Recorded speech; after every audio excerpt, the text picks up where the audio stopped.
also here with my colleagues from the investment team. Christina, where are you? Right there, one of our analysts, and Johnny Hughes, our investment director. I asked them to come along because I didn't think I'd be speaking to you today. I thought by now I'd have been officially appointed Energy Minister of South Africa. It hasn't come through yet. Unfortunately, I had Fabiana's blessing and everything. Did any of you see me in Cape Town or Johannesburg a couple of months ago? Yeah, I have the whole thing figured out. Like, I have the solution to the country's infrastructure problems. So anyway, that hasn't come through, but I'm hoping that I could maybe be the 16th CEO of Eskom in 15 years as we sit here. Anyway, we'll have to focus on other solutions outside of South Africa and in South Africa. And I'm going to talk about those. But for those of you that are not familiar with this strategy, the M&G Global Listed Infrastructure Fund invests in the physical assets that are critical to the functioning of economies and societies around the world. We cannot live without this stuff.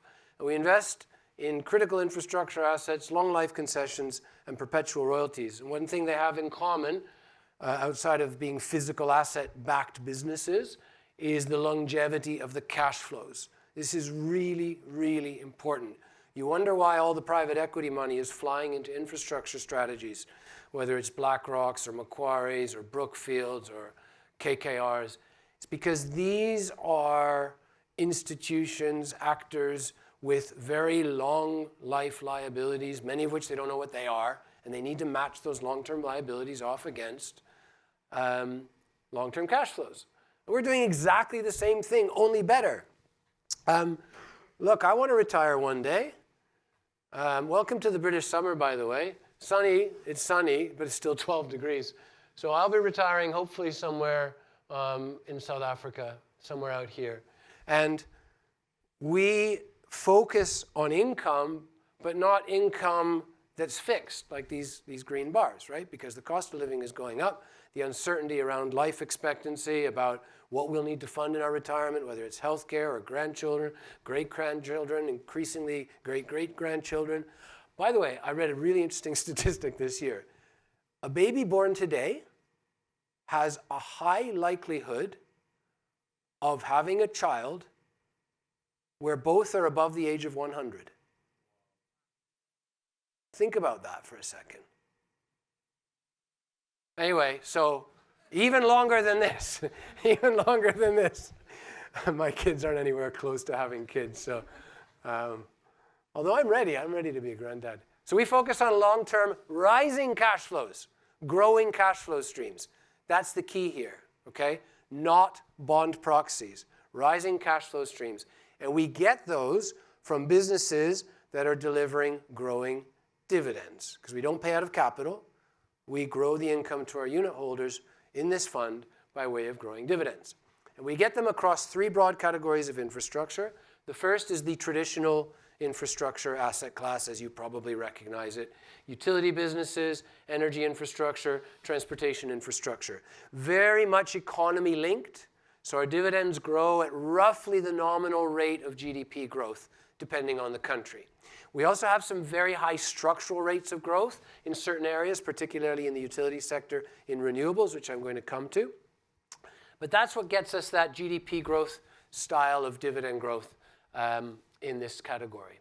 Okay? Very traditional, often called core or traditional. We call it economic because of that link to economic activity, which has been robust, as we all know, right? So this stuff should be doing pretty well, right? Right, it is. This has been doing well, this has been doing well, but this hasn't. And I'm going to get to that, and that's where one of the biggest opportunities is currently. We also invest in an area of infrastructure referred to as social infrastructure. Not as common in the listed realm, but we do have an investable universe in our social infrastructure bucket.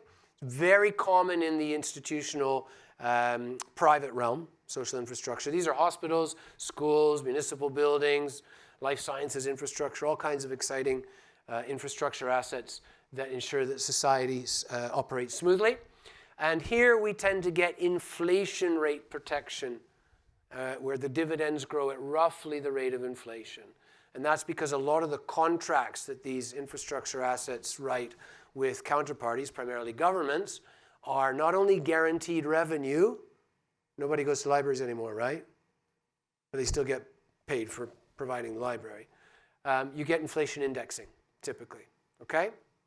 Let's get on to the sexy stuff. I know I am the graveyard shift. Am I the graveyard shift or the second from last? Okay. Please be kind to the graveyard shift. High rates of growth in dividend streams from what we call evolving infrastructure, primarily centered around digital infrastructure, communications infrastructure. So physical assets that ensure that this increasingly digital virtual world that we live in can operate.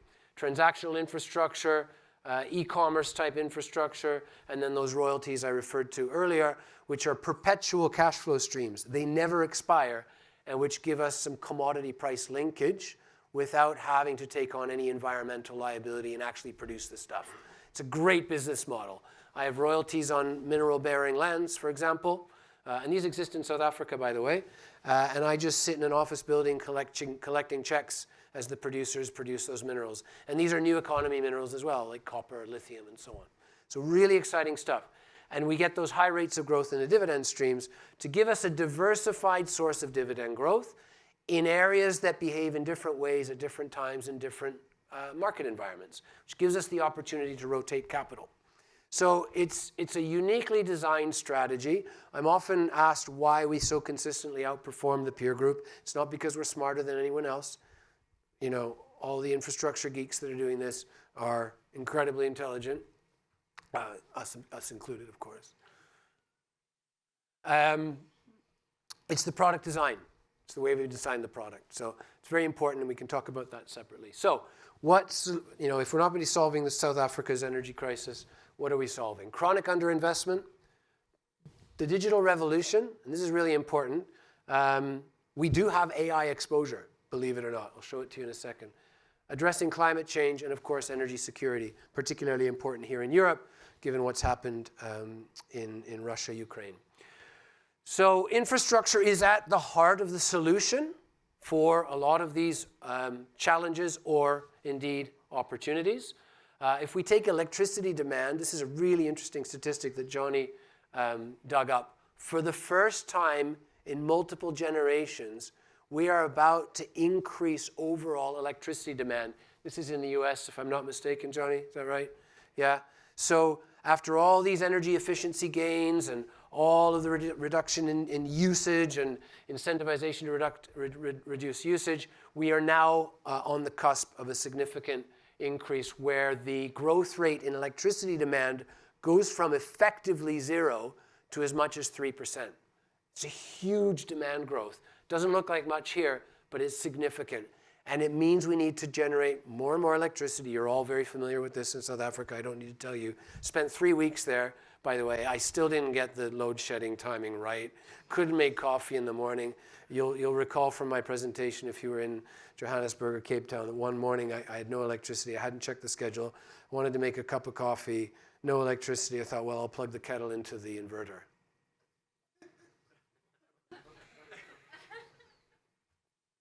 I'm waiting for the bill from Airbnb. Right, so a lot of that electricity, of course, needs to be green. And addressing the clean energy gap is a significant opportunity with infrastructure at its heart, whether it's the electrification of transportation, the deployment of renewable energy, electricity grids, which is one area where we're particularly excited, the electrification of heat, and so on and so on. It's infrastructure that's at the heart of all of this investment opportunity, okay? So we have huge growth opportunity, and now getting on to artificial intelligence. Where do all those NVIDIA chips go? Into servers. Where do all those servers go? Data centers, data centers. Some of the largest structures, physical, man-made, woman-made structures on the planet. And I think one of the few you can see from space. You can see the Great Wall of China. You can see the tulip hothouses in the Netherlands. You can see Donald Trump's haircut. And you can see the data centers just south of Washington in Virginia. Anybody know why all the data centers are down in Virginia? Huge, huge, like it's the biggest deployment of data centers on planet Earth in Virginia. Anybody know why? Anyone want to guess? There's a prize. Security, good. That's a good answer. That's sensible. Debbie? Tax, everyone, tax incentives work extremely well, don't they? That's not it. It's not the proximity to Washington or New York or any of that stuff. No, it's not actually not. And they're building data centers in Iceland, right? Why? This is going to give you a clue, right? It's cold and you got free power, right? Okay, so where's the free power? Not free, but cheap power coming from in Virginia? Huh? Coal-fired power. It's not just you guys. It's not just you guys. These are not ESCOM plants, so they actually run. But historically, they got cheap coal-fired power from the Appalachian-sourced coal power plants to fire up these data centers. So Apple and Google and Amazon and Facebook's dirty little secret is they're all coal-fired. Your Tinder is coal-fired. You thought it was running on butane. No. So what are they doing? They're saying, renewable power generators, can you build us some renewable energy in Texas and Oklahoma and the Nevada desert and anywhere you can build it? We don't care how much it costs or how much we have to pay for the power, because we have to tell our stakeholders, our customers, our employees that are drinking lattes with their full beards and crushed avocados that we're generating green electricity and our data centers run on net green electricity. One of the biggest sources of growth for renewable energy deployments. And those data centers are voracious in their appetite for electricity. And these are some scenarios, Johnny picked this up, as to how electricity demand based on AI deployments in data centers can triple by 2030. It's staggering. I mean, that is an appetite greater than my son's appetite for Five Guys burgers and fries. It's just magnificent. And we have data center exposure in the fund. So we actually have the data centers as physical infrastructure. And we also have electricity generators supplying those data centers. One of our companies, AES, has a significant backlog of demand for green power to fire up these data centers. And a couple of weeks ago, a really fascinating thing happened. There was a deal struck between a data center operator and an electricity generation business in the Eastern Seaboard to create the world's first, and I believe only, exclusively nuclear-powered data center. I mean, that's potent, right? That's a good target for the Russians, that. You hit the nuclear plant and the data center at the same time. Like, nobody knows where it is. Right. So I hope I've convinced you of the opportunity set. Why now? Because the market is being stupid. The market, I'm not saying it's being stupid about what it's rewarding in terms of performance, but leaving behind these high-quality businesses that are delivering growth and structural opportunity is, for me, the biggest opportunity. Now, Vishal said he was going to play a song as I was getting up here. He asked me what I wanted it to be, because I had to dial this thing back, because I don't know if you were in Johannesburg or Cape Town, you'll know that I pretended to be a rock star. I insulted French people. I put on a really bad German accent. I very arrogantly suggested I could solve all of South Africa's problems. So we're in the UK, compliance is watching, and I have to dial it back. But once in a lifetime, that was the soundtrack that I was hoping for. And that's what I feel this is, a once in a lifetime opportunity to invest in this asset class. The best example of which, in my very humble opinion, is the M&G Global Listed Infrastructure Fund, which is, even though lagging the market, still outperforming the peer group. So here's what's going on. We've had a massive derating in infrastructure businesses. We use utilities here as a proxy because that's the single biggest exposure in the fund. It's more than 30%, okay? They've massively derated on the premise that they are interest sensitives. interest sensitives, because interest rates are going up, and over the past 100 years, when interest rates go up, companies that pay a dividend or utility businesses go down, and so you get algorithmic trading, and you get portfolio managers throwing in the towel and owning zero utilities, against an index weight of 2%, and that makes a big difference. So you've had this massive derating, despite the fact that earnings keep going up and up and up and up, and are revised higher and higher and higher. Now, my sales team is going to hate me for telling you this, so I'm going to apologize in advance.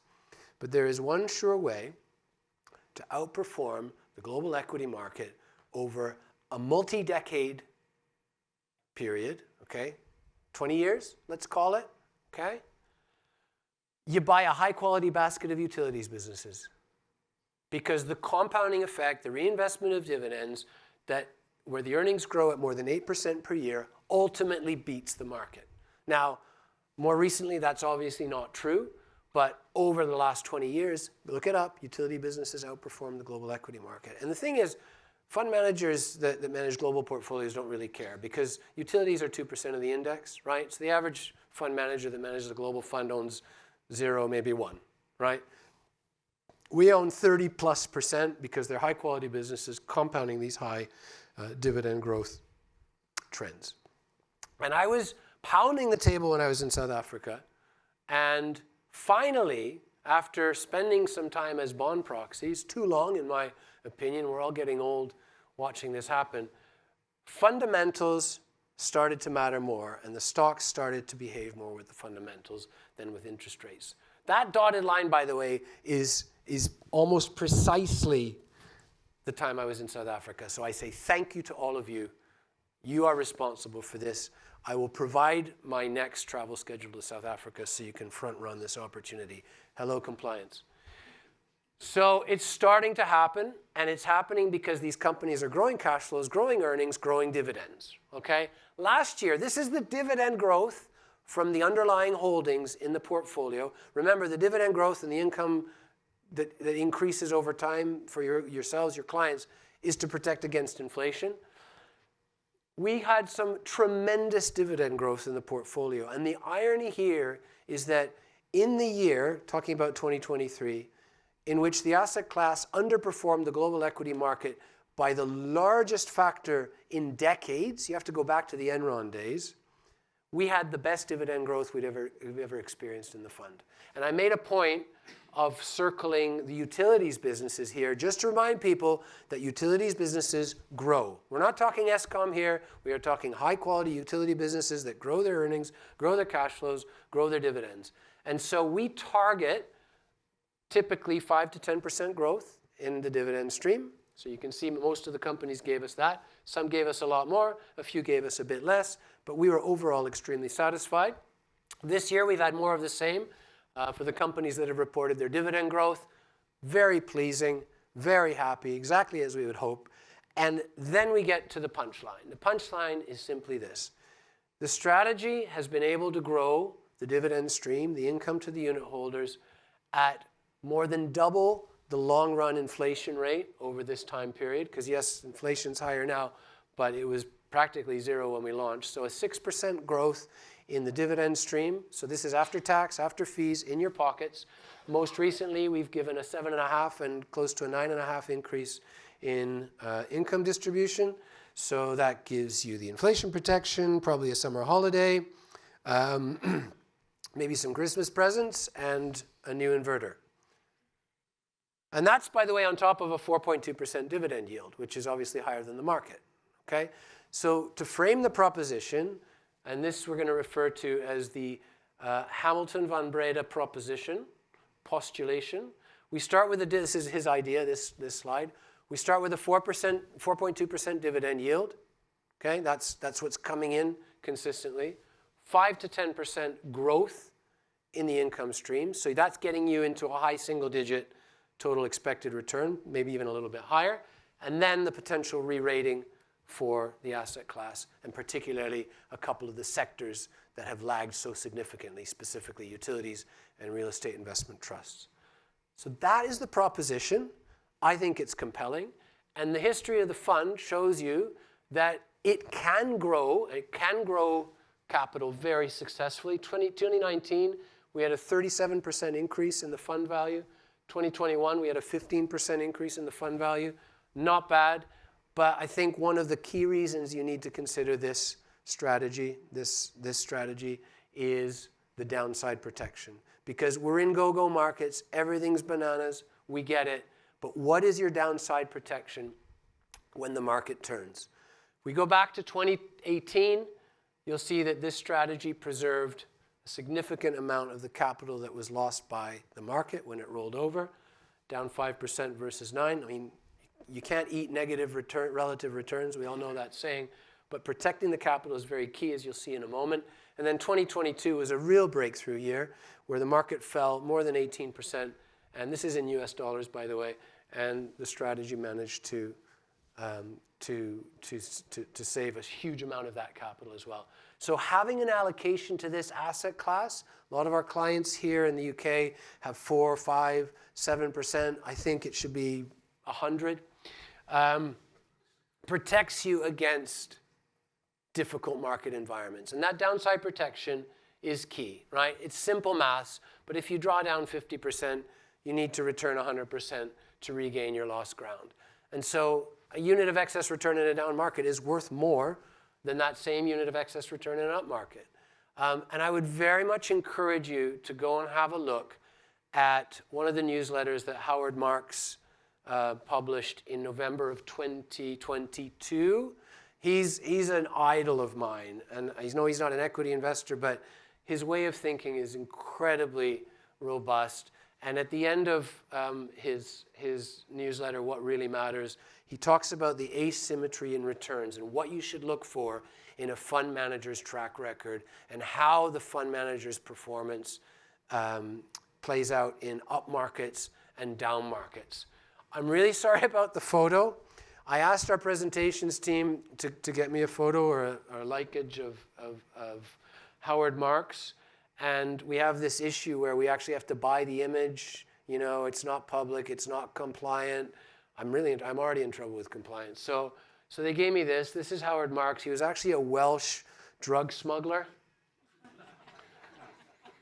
reading Cannabis Magazine, and I just thought it was just so abstract, I'm going to leave it in. Because that way you're not going to forget it. Howard Marks, November 2022. All right, before we run into questions, I will lay out the long-run opportunity set thematically of this strategy. Renewable energy and energy security. Infrastructure is at the core of the solution. You can see some of our holdings listed there. The need to electrify transportation has infrastructure at its heart, not just in charging stations, but in the distribution networks, the high voltage networks that are required to transport the electricity around sustainably and robustly. If we all drove electric vehicles, I know you don't drive them very much in South Africa for obvious reasons, but let's say theoretically we all lived in the same neighborhood and plugged our electric vehicle in after work when we got home. We'd blow the substation, of course, wouldn't we? Increasing urbanization, trends particularly in emerging markets, the need for more digital infrastructure, the water and waste management around a more circular economy. Those are infrastructure businesses, healthcare, social and demographic-oriented infrastructure solutions. I hope you agree with me that these are multi-decade opportunity sets. They are enduring, and we've got businesses that can really capitalize over the long term, and now's the opportunity. So I will leave it at that.